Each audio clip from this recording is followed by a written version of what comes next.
I guess you call this a gun review. I usually do book reviews, but I've been reading, but nothing worth reviewing.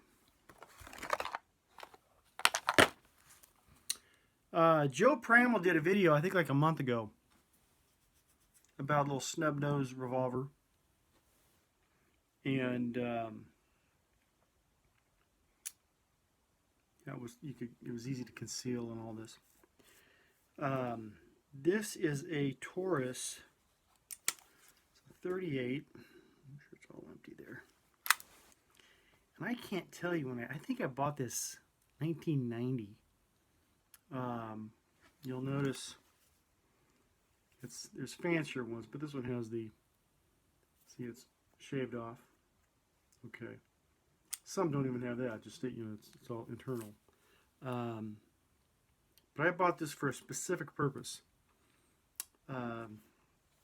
We had in my business, family business, I always been the closer. I worked the nights, and so when I'd lock up, leave, have all the cash receipts with me, and then leave the building, have to walk 100 yards to the parking lot, all exposed, fairly dark, and to get to your car and go home. And so I kept saying, "Oh, I'll get a permit. I'll get a permit to conceal, carry." Never did. And I did a video on that. But you can legally conceal on your property or at your place of business. But once you get in your car, once you hit the road, you can no longer, into the trunk and all this kind of stuff here in California. But on your property, your business, you can't conceal. So what we had is those little bank, looks like an envelope bag. It's got a zipper on top. They're made out of vinyl. You put all your checks and stuff in there. We had something similar to that. You put all the money, all the receipts and stuff in there. Then I'd put my hand in there like this, into the bag, and zip it. And then I would walk just like this out to the parking lot. Then once I got to the parking lot, once I got the car, take it, I always did it legal. This is all registered my name and everything. I'd empty it, put it in the trunk. Because once I got pulled over, I didn't want to get jammed up that way. And that's what it was for. It was basically the way I was trained when I did a training thing years ago, probably late 80s. And the guy said, "This is your means of escape. You're not getting this so you can shoot someone.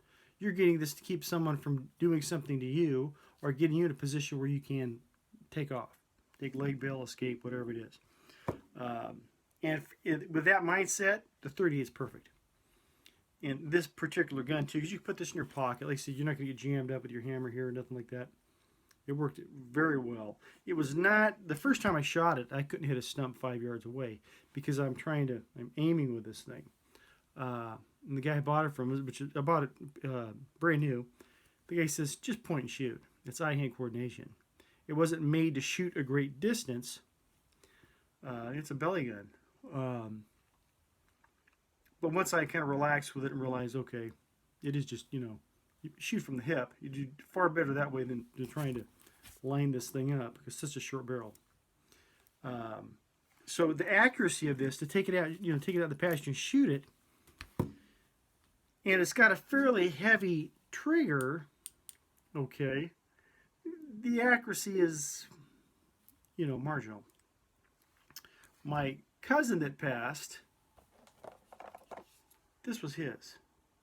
Okay, this is a Rossi. I have some of these in Smith & Wesson, but the advantage we have here is, I'll show you, let's make sure this is empty, is now the trigger is dramatically, I haven't shot this yet, but you can see it's the other one, man, you're cranking them back there to get this thing to fire.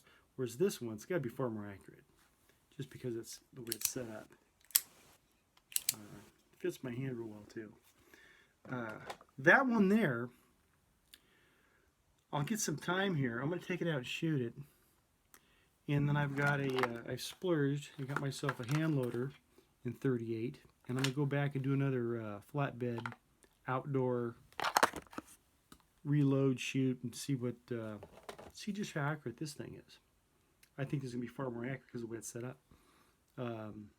And for me, especially as a reloader, I love the 38. That's one of my favorite calibers because you can handle this thing. 357, that's another great, it's a little bit bigger. Okay, 9mm and all that stuff. My hands are, clumsy hands. I can't even pick the damn things up. I know it's not a reason for your gun selection, but I've always liked 38. And when people say, "Oh, it's a 38," these things bounce off people's heads and stuff like that, which is a bunch of crap. But when you do your own loading, oh, you can make these are plus P's right here, but you could really make some hot loads. So don't ever discount a 38, especially if you're a loader. But anyhow, I just wanted to show this. This was bought for a specific purpose, and it worked. I've probably got 150 rounds through it. It's fine, even though it was Taurus. It was considered. I mean, back in the early '90s, it was $450 out the door. So it wasn't the most expensive firearm, but it wasn't cheap either. But it's held up. I've had this thing in my back pocket forever. I've had it banging around. Never took very good care of it, and it's solid. It's solid. And this one here is, like I said, this is a Rossi. And he's kind of the same. His is in a leather holster, so it's in better shape. But anyhow, I like the 38. And like you said, you can.